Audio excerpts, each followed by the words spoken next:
What is going on, everybody? Welcome back to the channel. Today I have a question for you. What do you think are the best electric guitar strings for your guitar? What are your favorites? Right away, get in the comments and just tell me what your favorite strings are. Because we're going to do something. You getting settled in over there, buddy? Okay. We're going to do something that we used to do. We did it for the acoustic guitars a long time ago, but I realized I've never done this for the electric guitars. We are going to do a comprehensive test of a bunch of different brands of strings. And then we're going to share it with you.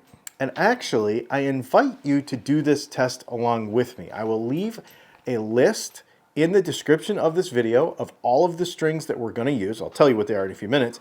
And if you want to go buy them and try them, here's what we're going to do.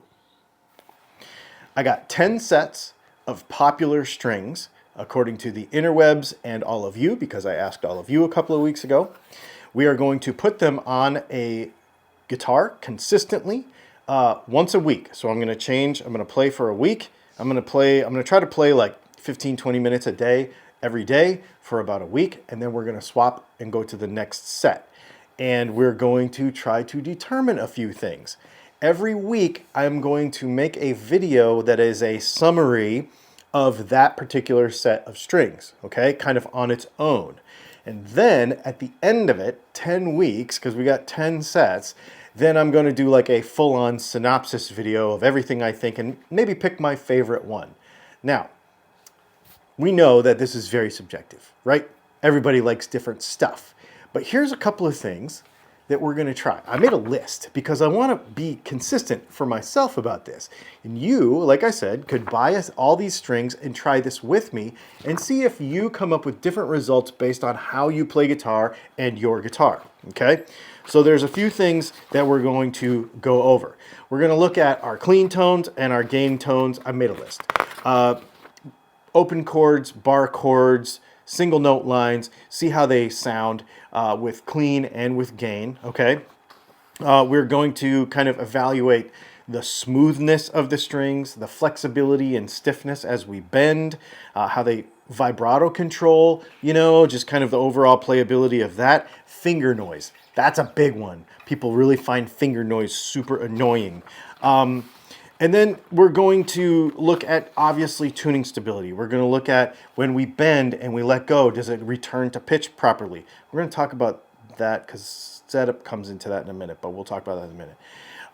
So I'm going to bend to a whole step, and then I'm going to release. And then also settling time. We put a new set of strings on a guitar. How long does it take for them to stay in tune?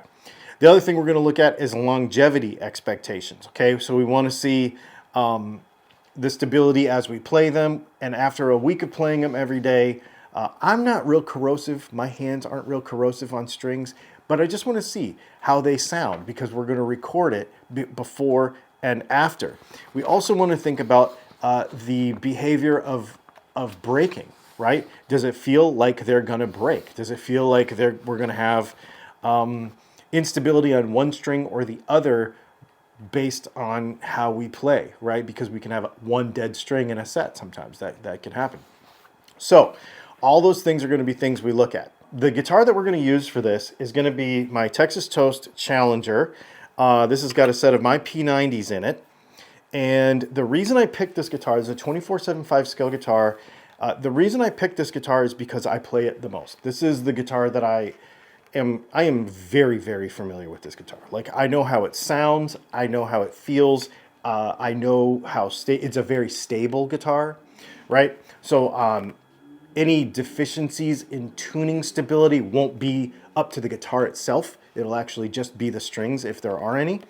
The setup is very good on the guitar. So when you're picking your guitar for this test, you want to pick one that's going to stay in tune. You want to make sure that your setup is reasonably good to your specifications, because what can happen when you change strings is the tension of the whole set can actually kind of adjust the guitar, right? So if you have a set that's got a little higher tension, it might play with the setup a little bit. I'm going to measure that as I go. So we put a set on here, and I'm going to measure the neck relief and see if it affected the neck relief at all. We're going to use 10 to 46 strings on all of it. because that's what I play the most of. That's what I'm familiar with. You could try this with any weight of strings that you want, but that's what we're going to do. We're going to use this amp right here. This is going to be my Fender Princeton Tone Master. We're going to put all of the knobs, so the master volume, the treble, and the bass on 7, like we do for all of our tests. And then we are going to put the reverb on about 2.5, which we do for all of our tests. And no tremolo. We're just going to be totally straight, clean, no pedals, no nothing. Okay? So we're going to be as consistent as possible. When we put the first set of strings on here, what we're going to do is this. Instead of boring you with watching me change a set of strings, what we're going to do is we're going to put the set of strings on. We're going to put 3 to 4 wraps around the tuning post. This is very important because we want the stability to be consistent. If we put too many wraps, it could cause it to be a bunch of problems with tuning stability. I do not do the funky knot thing, okay? I just do, like, this one's got 3, this one's got 3, this one's got 3.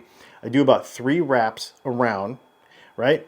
I tune it up to pitch, and then I take my first finger and my thumb, and I go like this. I just go 1, 2, I go like this.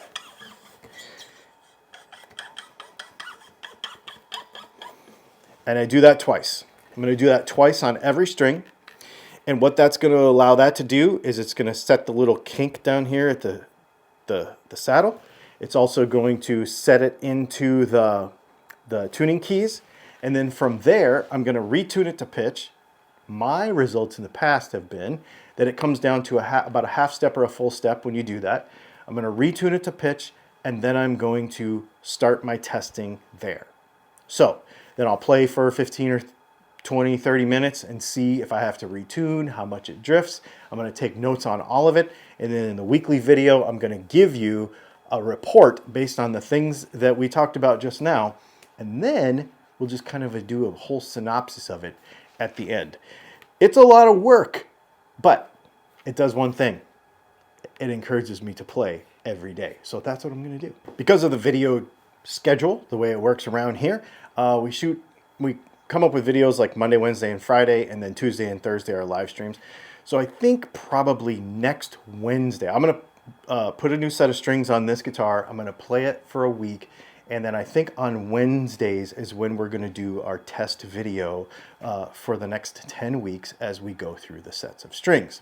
So let's talk about what sets of strings we're using. And again, I will leave you a list in the description of the video so that you can participate if you wish. I had to write some of them down because I don't have all of them in stock. They didn't come in time for the video. So just regular D'Addario XLs. So these are the ELX 110s, 10 to 46, because I like 10s. Again, use whatever weight you want. Elixir NanoWeb, 10 to 46.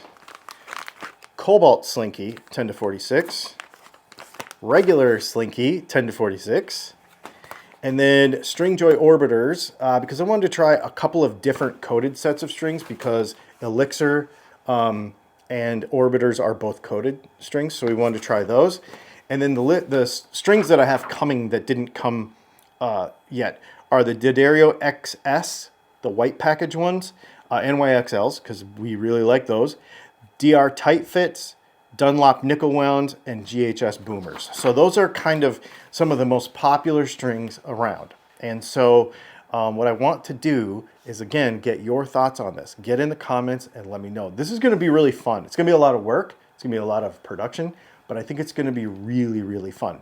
Oh, which reminds me, production-wise, what we usually do for all of our videos, okay, is we run that amp into a Focusrite 18i8.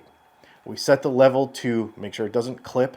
We run it straight into GarageBand, no processing, no compression. This is across all of my videos. We do it all the same way.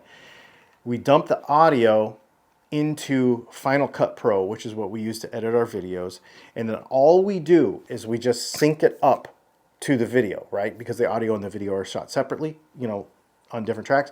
So we just sync it up. We do not touch levels. We do not compress. We do not quantize. We don't do any of that stuff, okay? So this is going to be straight audio. So what you're going to hear is as accurate as I am able to give you direct from the guitar, okay? You are going to hear distortion. You are going to hear drive. You are going to hear cleans. You're going to hear all of it because I want to understand how much output the string has. I'm also curious. This is a little nerdy side of me. I want to take a Gauss reading of the low E string right above the neck pickup on every set. I'm just curious about that. So maybe we'll do that too. I hope that you have fun with this too. I hope that you get into this with me. And as we go through this, starting now on to the next 10 weeks, that you participate. Thanks for hanging out, you guys. We'll see you in the next video.